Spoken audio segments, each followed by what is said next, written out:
बिस्मिल्लाहिर्रहमानिर्रहीम अस्सलाम वालेकुम जी। उम्मीद है सारे भैन भरा ठीक हो सो अल्लाह फिजो मान जो सो जी। अगर बेही गए गड्डी च गड्डी के करने स्टार्ट साढ़े निक्के भाई कैसर साहब गे कम पर जुल्ले उन्हें की करने पिकअप गड्डी अस स्टार्ट करी दी है। मैं गड्डी च बेही दे स्टार्ट करा लाइट तो बलियां बाहर नेरा सी काफ़ी ज़्यादा टाइम हो गया तकरीबन 7 बजे ने शामी तो उन्हें 7 बजे कम छोड़ना जुल्ले टोन चो उन्हें की पिकअप करने तो उत्थे ही जुल्ली तो फिर तुसा की मिलने थोड़ी देरी बाद 9 मीटर रोडा पर अस पहुंची आए हैं जी। काफ़ी रौनक मेला लगे आ बंदे फिर तुर रहे हैं, कोई खाने वास्ते जाई रहे हैं, कोई शॉपिंग करने वास्ते जाई रहे हैं। 7 बजे भी हैं जी। राती 11 बजे तक इत्थे शुगर लगा रहना इस रोडे से। टेक वे फास्ट फूड रेस्टोरेंट्स कपड़े दी दुकाना हर किस्म की दुकान इस रोडे से। टोन च अस पहुंची आए हैं। हूँ तक कैसर साहब कुदर खड़ते हुए कैसर साहब की लोने नहीं तो ऐसे ही थोड़ी देर ब्रेक मारने ब्रेक उत्थे इसी ने जी। है तो कोई कैसर साहब तो आ ही रहे ने इन्ने भाले गड्डी जुल्ले मुड़ी घर को खाने पीने डोरा खोलियां नहीं वो आ गए नहीं जी। कैसे दिहाड़ गुजरी है? दिहाड़ बिजी सी दौड़ो दौड़ कोई गड़बड़ तो नहीं हुई किसी नाल? सारे नाल अज हुई है। हो कोई मार कटाई उतों बची गए हो? वैसे ही गड़बड़ होनी चाहिए। चलो यह तुस तक्या सही वैसे होने गड़बड़ हुई है। हम जुल्ले हैं घर कैसरी ड्रॉप ऑफ किया घर तो हूँ बास हो रही आंदा एमरजेंसी साइड हॉस्पिटल। उन्हें दिहाड़ी पिछली वीडियो तुस तकी उसी काफ़ी स्वैलिंग हुई सी। स्वैलिंग तो बाद डॉक्टर भी कुछ नहीं सी दिता था चलो जुल्ले एमरजेंसी आंदा जुल्ले तो अंदर तकने क्या कुछ कर लें या कह देने उन्होंने वो तो कोई नहीं एम्बुलेंस खलती हैं।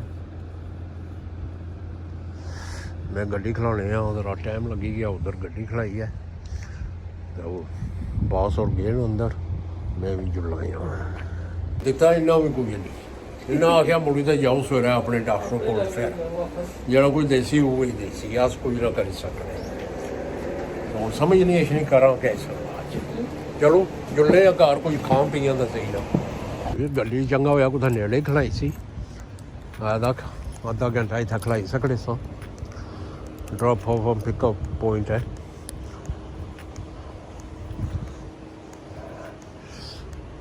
दूर खिलानिया तो फिर इतना 10 मिनटा की तुरना पाया इन्हें 10 मिनट लाइन खाली चेक करने अपॉइंटमेंट तो बनाई भी सी।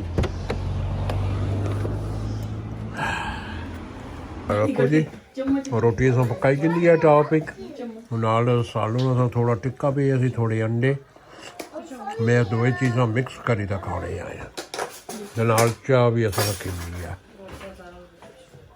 जी। रोटी तो खाई जी माशाल्लाह बड़ी मज़े नहीं सी।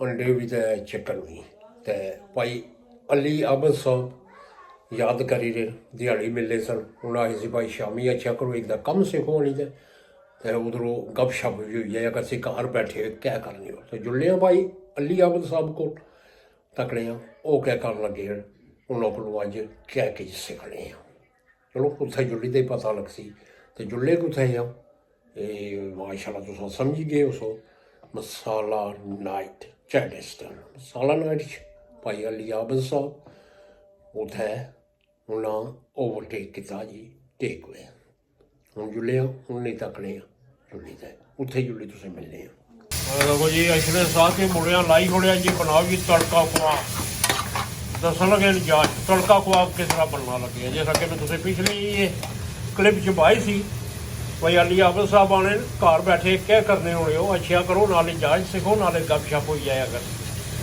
तो मुड़िया इसने साथ ही लाई जी तड़का खुआ बनाओ जिसने अस बाई छोड़ी जी कैप्सिकम प्याज ਤੇ ਥੋੜੀ ਜੀ ਗ੍ਰੇਵੀ।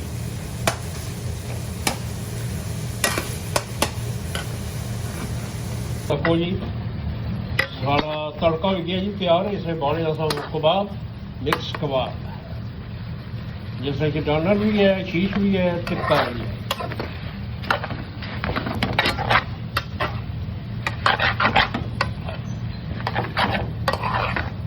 ये सारा तड़का कबाब तैयार हो।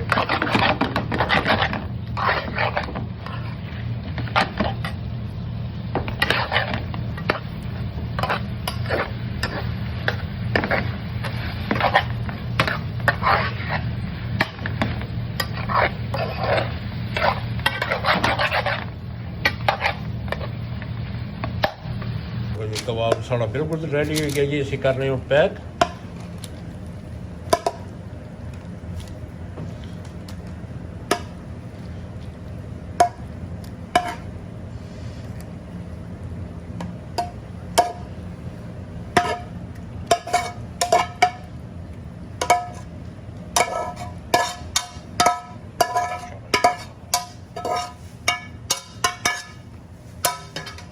जी ਅਸੀਂ ਕਰਨੇ ਜੀ ਆਪਰੋ ਬੰਦ ਹੁਣ ਐ ਦਾ ਕੋਈ ਮਾਸ਼ਾਅੱਲਾ ਇਸ ਤਰ੍ਹਾਂ ਸੇ ਇਸ ਤਰ੍ਹਾਂ ਬੰਦ ਕਰ ਸਹੀ ਕਸੇ ਮੈਂ ਕੈਮਰਾ ਕੋਲੇ ਆਉਂ ਫੋਨ ਕਰੇ।